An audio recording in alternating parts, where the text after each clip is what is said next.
Welcome to Fish on Fridays. I'm Al McCauley, and I would be willing to bet if you are watching this episode and you belong to a Catholic church or at any point attended a Catholic church, you probably know that they have a St. Vincent de Paul Society. I don't know of a Catholic church that I've ever been to that doesn't have some kind of connection to the St. Vincent de Paul Society. And that's what I want to talk about today is who is this guy, St. Vincent de Paul? And why do we have a society named after him? And so that's what we're going to talk about today. Let me just say at the outset, we celebrate the feast day of St. Vincent de Paul every year on September 27th. But boy, I would tell you that every day is St. Vincent de Paul Day when you're helping the poor, because that's really what his claim to fame is. So here's a guy who's born in 1581 in France. He's going to die in 1660. So he lives most of his life in the 17th century, the first half of the 17th century.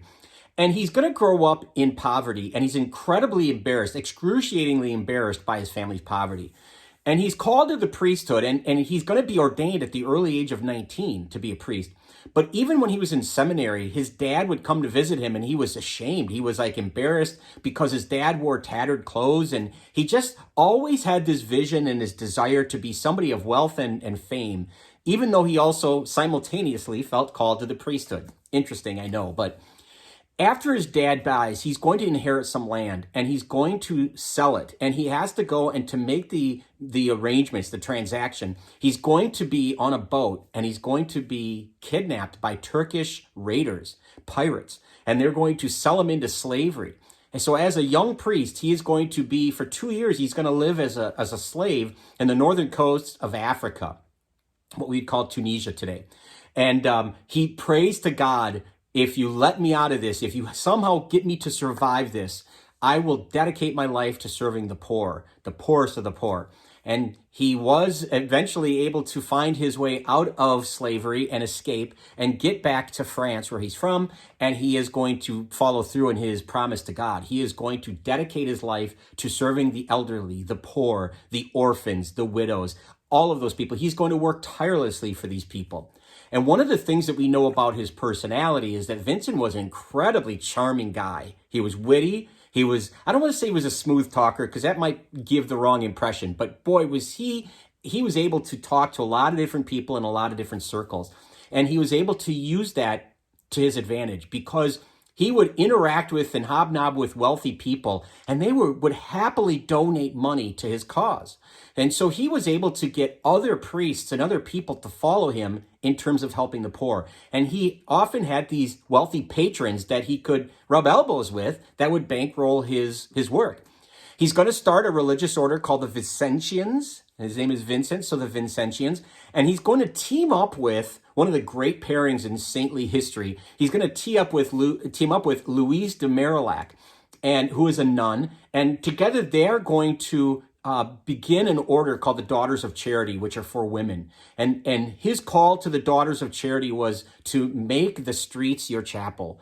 Go out among the people, go out to the poor, go out to the sick, the disadvantaged, and help them. That is where you're not going to be cloistered. You're not going to be in a convent. You're going to be out in the world helping these people, teaching them, binding their wounds, helping them, helping out in food kitchens and place like that. So Louise de Marillac and Vincent de Paul are going to be a formidable pair in terms of helping to alleviate poverty for a lot of people. They're going to have as their hallmarks compassion and generosity, humility, charity, service, all of those things that you would think about with somebody who dedicates their life to this. Well, as I said, he's going to die in the year 1660. And it's a few centuries later that a guy named Frederick Ozanam, who is going to be so inspired by the life of Vincent de Paul that he is going to start another religious order based on the service that Vincent de Paul started in a few centuries earlier. And he's going to call this group the St. Vincent de Paul Society. So if you have a St. Vincent de Paul Society or outreach program at your parish, it's not because it was started by Vincent de Paul. It was started by Frederick Ozanam about a little less than 2 centuries after Vincent's life was over. So he was so inspired by that legacy. And by the way, Frederick Ozanam is on his way to sainthood as we speak. But this society is not formed until 1833, like I said, about 200 years after Vincent's life. But it gives you an idea, though, about this guy's, what a life he lived, He was able to talk to a lot of different people to help his ministry.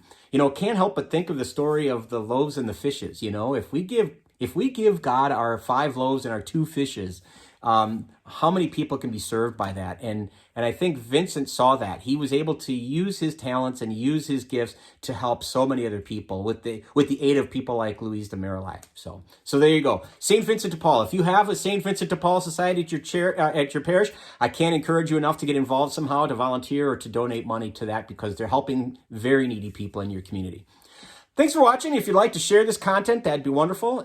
We'd love it if you would subscribe to our YouTube channel or follow us on Facebook. But either way, thank you for tuning in every Friday for Fish on Fridays. Until next time, please be good to each other, and God bless.